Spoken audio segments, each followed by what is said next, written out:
All right. Hey, everybody. I am back. This is going to be for hole number 5 of the Masters tournament. And I am setting up my bag right now. You can see I have the Hornet on. I am probably keeping that on just in case. B52, rough iron I'm half tempted to throw on Amazon just in case I need it as a bailout. Because this is the long one. This is the long one. I'm split. I'm split down the middle here on what I want to do. So I can go for a mega hook here and try to get it up, hopefully for a short iron or something. For instance, if I go that way, I'm probably going to take off some of the top spin. So I am going to end up more in kind of a weird number. But I don't know if I want to do this or not. So I'm a little torn. I'd kind of like to see the way that it's at, because the wind is pointed very right on this hole. So I know I don't want to go out of bounds, for instance. So, that has to weigh on your mind in deciding whether or not to go normal here or to go full throttle and really try to hook it around the corner. So I'm going to set up, since, I haven't been into the hole yet. I have no idea really the way distances line up or anything. I have no real sense of the way this is going to look, as I can kind of visualize some of the other ones as to what the third tee box was going to look like. But this one is the one that there's just too many questions. Because usually you can, get it around that corner to the left a little.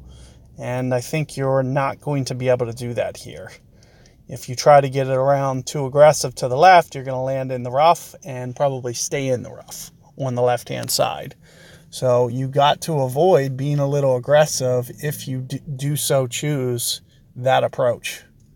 So there's a good chance, unless for some reason this wind is more straight down, that I'm just going to abort trying to do a mega hook here, and we are just going to lay up into the fairway is what I anticipate happening. Now, keep in mind, I do have that albatross on 3 already, so I have a decent score going. I guess I'm on pace technically right now to, with the par, you would consider that you're probably getting the par 5s. So, with the albatross on the par 5, minus 13 is pretty much a given. And here's kind of what I mentioned before is the wind is so tempting. It's so tempting. But at the same time, I don't want to be out of bounds. But it does look like they did kind of extend it to kind of entice people to do this. So I'm still half tempted to do it. I gotta know where it lands. I just have to. So here I'm going to do it with just 4 top spin, a bunch of side spin, and here I'm kind of setting up the left of my bullseye right around here. I'm going to go 3 bullseyes from there. Sorry that I really didn't give you much of a reference point.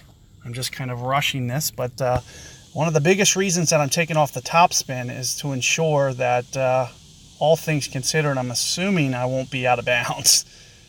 Whereas if I crank that top spin up, I might. And as you could see, I did have more room to the right to land it, or to the left. So, I don't have to get quite that aggressive on that aim.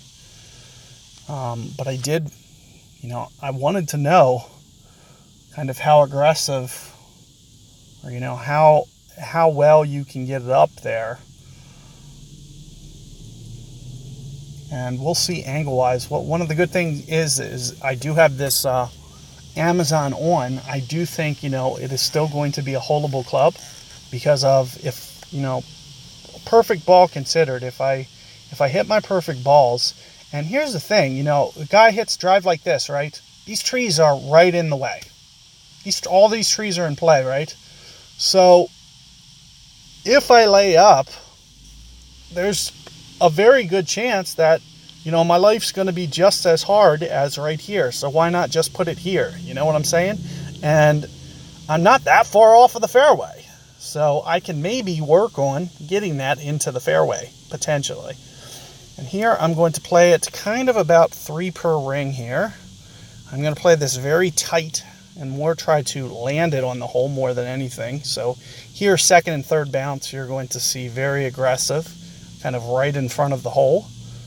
Kind of my technique here is going to be, like I mentioned, just kind of hope that it hits the hole and accidentally gets in the way.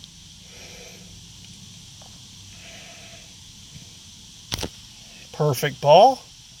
That looks like an underplay. We'll see. Yep, underplay. So it was at least 6 rings. So it's something for me to, you know, at least keep in mind. And if you don't have an Amazon 7, you know, it might not be as many rings for you because your accuracy is probably not as good as mine. I'm assuming if you don't have a Amazon 7, then you probably have, you know, maybe right around 60 accuracy, for example. So, you know, 5 rings might be more in your zone if you're in a similar spot to me. Because as you can see, you know, even with an Epoch 5, you could get it up to where I just did. I'm not cranking my topspin because I know I got to come off of it if I want to get it up to the green there. And like I said, you know, I feel just as likely that I could hole that with an Amazon than way back here with a sniper, especially if I put it in the way of the trees. And here you see a mistake being made and unfortunately not being able to get to the green. Hopefully they can find the hole from there. I have no way of bailing them out anymore because I missed my albatross. So hopefully they can get this to fall if they so want to qualify today. You don't want to give up a stroke on a par 5. That's the worst. It's better to, you know, miss, like, for example, hole 1 or the next hole, just kind of getting your bearings as opposed to missing an eagle on a par 5. That's the worst. So hopefully this guy can get this to fall. It looks like, you know, all things considered, he's trying to. So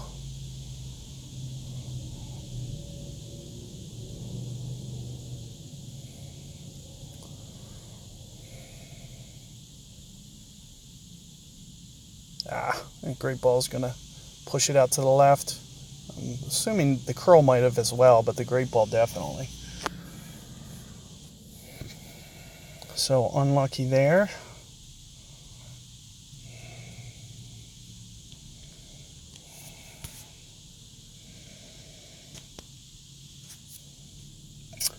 And hopefully you guys, you know, have an approach that you're considering for that hole. Do be mindful of driving it too far. If you're going to lay up, best thing for you might be, you know, throw one rock and just, you know, low topspin that accurate into the fairway and keep it on the short side as opposed to, you know, getting as deep as that guy did with his tee shots, making it very much in the way of the trees. So short off the tee can be, you know, a good thing. 2-3 bars of topspin might be perfect with just some curl, and make sure that you have a decent power ball on there for the second shot, just in case you need it, with side spin as well. So Kingmaker is going to be, if you're laying up, I would go Kingmaker. If you're going for it, I would say Globe and get a little bit more aggressive than me, because that side spin is crucial. The more side spin, the better. So if you have to do something similar with a Berserker, you might not be able to hold the fairway. Whereas with the Globe, when you crank that, so what I might try tomorrow is more like full side and 3 topspin, for example. Well, it might not be tomorrow, but you get the idea. Where am I sitting at? 11th right now. So I'm right on the, you know, I'm right at the point that I have to decide, because, I mean, not technically on this hole. You know, we can see about getting the eagle on the next one,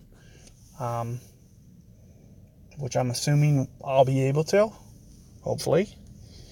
So, let me think about that for just 30 seconds, a minute, real quick, and I'll be setting up the next one shortly after. So good luck with that 5th hole, and see you guys on the next one.